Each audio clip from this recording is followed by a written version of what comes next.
বেশি খাই কোনটা? হ্যাঁ, কি খান? আমি কই নাই কিছু, আপনারাই কইছেন। আসসালামু আলাইকুম রহমতুল্লাহ বারকাতু।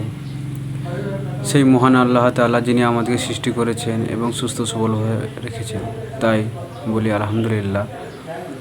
আজ আপনাদেরকে একটা ওয়াজ শোনাবো। সেই ওয়াজটা হলো দোয়া কবুলের 5টা শর্ত। তো সেই দোয়া কবুলের 5টা শর্ত কি কি, তো আজ আমরা শুনবো ডক্টর মিজানুর রহমান আজারি সাহেবের মুখ থেকে। তো চলুন 5টা শর্ত কি কি তা আমরা আজ শুনি। দোয়া কবুলের 5টা শর্ত। কয়টা শর্ত মনে থাকবে? এই যারা বলেন দোয়া কবুল হয় না, দেখেন নিজেদের সাথে মিলে কিনা। এই 5টা শর্ত যদি পাওয়া যায়, মুহূর্তেই আপনার দোয়া আরশে যে নক করবে। 1 নাম্বার শর্ত আকলুল হালাল, হালাল খাওয়া। কি খাওয়া? আমরা দুইটাই খাই, হালালও খাই হারামও খাই। বেশি খাই কোনটা? হ্যাঁ, কি খান? আমি কই নাই কিছু, আপনারাই কইছেন। নিজের উত্তরে নিজে ধরা না। হারাম খেলে তো দোয়া কবুল হয় না। লা ইয়াদখুলুল জান্নাতা জাসাদুন গুযিয়া বিল হারাম। ওই দেহ কখনো জান্নাতে যায় না যে দেহ হারাম খেয়ে বর্ধিত হয়েছে। কেন দোয়া কবুল হয় না? মিলিয়ে নেন নিজের জীবনের সাথে, জাস্ট একটু মিলিয়ে নেন, খেয়াল করেন। আকলুল হালাল 1 নাম্বার শর্ত। ইউর ইনকাম শুড বি হালাল, ইউর ফুড শুড বি হালাল, ইউর ড্রিঙ্কস শুড বি হালাল, ইউর ফ্ল্যাট শুড বি হালাল, your bank balance should be হালাল। চিল্লায় বলেন ঠিক কিনা? এক লোক কাবার চারপাশে শুধু দোয়া করে, ইয়া রব, ইয়া রব, ও আমার রব, তুমি আমারে মাফ করে দাও, তুমি আমারে মাফ করে দাও। এই সাহাবীর কান্নাকাটি দেখে, এই লোকের কান্নাকাটি দেখে অন্য সাহাবারা বলল, আজকের সব সওয়াব এই লোকে নিয়ে যাবে। সব সওয়াব তো আজকে উনার। এর দোয়া কবুল। আল্লাহর হাবিব বললেন, ওয়া মাতআমুহু হারাম, ও যা খায় হারাম খায়। ওয়া মাশরাবুহু হারাম, যা পান করে হারাম। মালবাসুহু হারাম, তার ড্রেস আপ এটা হারাম টাকা থেকে আসে। ফা আন্না ইউস্তাজাবু লাহু, কেমন করে আল্লাহ ওর দোয়া কবুল করবে? আল্লাহ ঠেকা পড়ছে নাকি? ইন্নাল্লাহা তাইয়্যিব লা ইয়াকবালু ইল্লা তাইয়্যিবা। আল্লাহ নিজে পবিত্র, আল্লাহ পবিত্র ছাড়া কোনো অপবিত্র জিনিস গ্রহণ করেন না। জিহাদের ময়দানে একজন সাহাবী ছিল, সর্বপ্রথম তীর মেরেছিল। নাম কে বলতে পারবে? সাআদ বিন আবি ওয়াক্কাস রাদিয়াল্লাহু তাআলা আনহু। উনি একবার আল্লাহর হাবিবকে বললেন, ইয়া রাসূলুল্লাহ, উদউ আল্লাহ আইয়াজআলানি মুস্তাজাবাদ দাওয়া। ও নবী, আপনি তো দোয়া করলে কবুল হয়, আপনি একটু আমার জন্য দোয়া করেন, আল্লাহ যেন আমারে মুস্তাজাবুদ দাওয়া বানিয়ে দেয়। কি বানিয়ে দেয়? মুস্তাজাবুদ দাওয়া মানে কি জানেন? যিনি চাইতে দেরি, কবুল হতে দেরি হয়। আল্লাহর হাবিব বললেন, ইয়া সাআদ, হে সাআদ, আতিব মাতআমাক তাকুন মুস্তাজাবুদ দাওয়া। সাআদ, তুমি যেটা খাবে এটা হালাল খেও, হালাল খেলেই তুমি মুস্তাজাবুদ দাওয়া। সুবহানাল্লাহ পড়বেন না? আকলুল হালাল শারতুন লিকবুলি দুআ, দোয়া কবুলের প্রথম শর্ত। হারাম খেয়ে দোয়া করলে ওই দোয়া কখনো কবুল হবে না।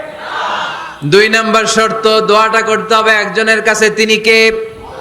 চাইতে হবে একজনের কাছে, তিনি কে?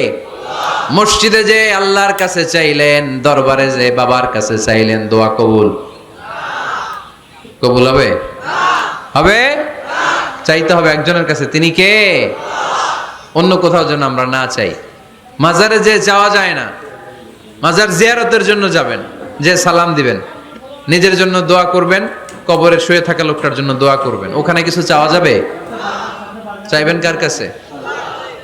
2টা গেল শর্ত। 3 নাম্বার, ইয়াকিন থাকতে হবে যে আমার দোয়াটা কবুল হচ্ছে। যখন দোয়া করবেন আপনার এই বিশ্বাস থাকতে হবে, আমার রব আমার ফরিয়াদ শুনছে, তিনি আমার কথা শুনতে পাচ্ছে, আমি চাওয়া মাত্রই তিনি সব দিয়ে দিতে পারে, এবং আমার রব আমাকে ফিরাবে না, তিনি দিবেনই। এরকম ইয়াকিন থাকতে হবে। উদউ আল্লাহ ওয়া আনতুম মুকিনুনা বিল ইজাবা, এমন ভাবে দোয়া করো যে তুমি সুনিশ্চিত এই দোয়া কবুল হবেই। এই নিশ্চয়তা নিজে নিজে নিয়ে নেবেন।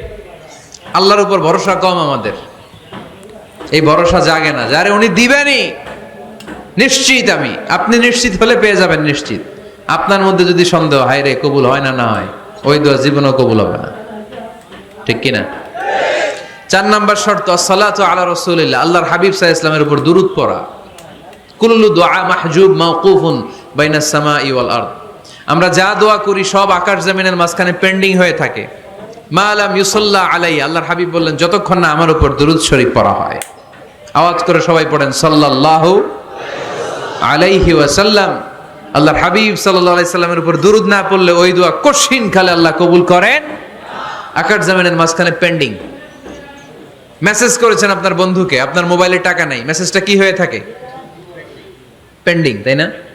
যখনই টাকা ঢুকাবেন সাথে সাথে সেন্ট, আপনার সব দোয়া পেন্ডিং হয়ে আছে আকাশ। আজকে দুরূদ পড়ে দিবেন, সব সেন্ট, মুআল্লাক, সব ঝুলে থাকে। মাহজুবুন মুআল্লাকুন বাইনাস সামাই ওয়াল আরদ, মনে থাকবে ভাইরা? 5 নাম্বার সর্বশেষ শর্ত হলো মুওয়াফাকাতুদ দুআ বিদ দাওয়াব। শুধু দোয়ায় কাজ হয় না, দোয়ার সাথে মাঝে মাঝে দাওয়ারও দরকার আছে না নাই? দোয়াও লাগবে, দাওয়াও লাগবে, ঠিক কিনা? আপনার ছেলের জন্য আপনি দোয়া চাইতে আসলেন, হুজুর দোয়া করেন। অনেকে কলম নিয়ে আসে আমাদের কাছে, কলম। আমি ভাবছি আমারে গিফট করবে, পরে কয় না, গিফট না, ফু দিয়ে দেন, ফু দিয়ে দেন। কেন? আমার ছেলের পরীক্ষা, আপনার ফু পাইলে গোল্ডেন এ প্লাস। আমি কই সর্বনাশ, লেখাপড়া না করলে ডবল জিরো পাবে, দোয়ায় কাজ হবে না। আগে পড়াশোনা করতে হবে, তারপরে দোয়ায় কাজ হবে, ঠিক কিনা? দোয়াটা ভ্যালিউ অ্যাড করে, ইট অ্যাডেড দ্য ভ্যালিউ। কিন্তু আগে লাগবে লেখাপড়া, আগে লেখাপড়া। অসুস্থ হয়েছেন, খালি দোয়া চাইতেছেন, চিকিৎসা নেয়া বড় সুন্নাহ। আল্লাহর হাবিব সাল্লাল্লাহু আলাইহি ওয়াসাল্লাম অসুস্থ হলে চিকিৎসা নিতেন, সুবহানাল্লাহ পড়েন। দোয়ার সাথে দাওয়া লাগে। আল্লাহর হাবিব সাল্লাল্লাহু আলাইহি ওয়াসাল্লামের আঙ্গুলে একবার বিচ্ছু পোকা কামড় দিল, প্রচন্ড ব্যথায় বিশ্বনবী কাতরাচ্ছেন, রেগে গেলেন আর বললেন, ও বিচ্ছু, মানুষও চিনোস না, নবীও চিনোস না, কোথায় কামড় দিবি, জায়গা পেলি না। কিন্তু বিশ্বনবী ব্যথা পাচ্ছেন। আম্মা জান আয়েশাকে বললেন, রাদিয়াল্লাহু তাআলা আনহাকে বললেন, লবণের পানি নিয়ে আসো, গরম দাও, ঢালো। উনি আরাম পাচ্ছেন, আর সূরা ইখলাস পড়ে ফু দিতে লাগলেন, ফাতিহা পড়ে ফু দিতে লাগলেন। গরম পানি ঢালা শেষ, ফু দেওয়া শেষ, আঙ্গুলের ব্যথাও।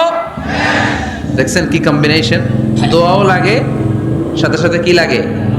দাওয়াও লাগে। দোয়া আর দাওয়া দুইটার সমন্বয়ে আপনাকে সফলতা দিবে কে? সফলতা একজনই দেয়, তার নাম জোরে বলতে হবে, তিনি কে? ব্যবসা যদি মন্দা থাকে, ব্যবসায় সফল হতে চান, সফলতা এনে দিবে কে? বিসিএস পরীক্ষা দিচ্ছেন, রিটেনে পাশ করেন না, পাশ করায় দিবে কে? বিয়ের ব্যবস্থা হচ্ছে না, ব্যবস্থা করে দিতে পারে কে? পাসপোর্ট জমা দেয়া, হুজুর ভিসা লাগে না, হুজুর কিচ্ছু করতে পারবে না, করতে পারে একজন, চিল্লায় বলেন, তিনি কে? এজন্য বিপদে আপদে সব সময় আমরা ভরসা রাখবো আমাদের আল্লাহ রাব্বুল ইজ্জা ওয়াল জালালের উপর। আল্লাহর কাছে আমরা বেশি বেশি চাইবো। আল্লাহ ছাড়া কারো দরবারে আমরা হাত পাতি না, চিল্লায় বলেন ঠিক কিনা? দোয়া একটা শিল্প। যে টিপস গুলো শিখাইলাম আজকে, এগুলোর আলোকে আমরা যেন দোয়াটাকে আত্মস্থ করতে শিখি, যাতে দোয়া করার সাথে সাথে এই দোয়া আরশে কবুল হয়ে যায়।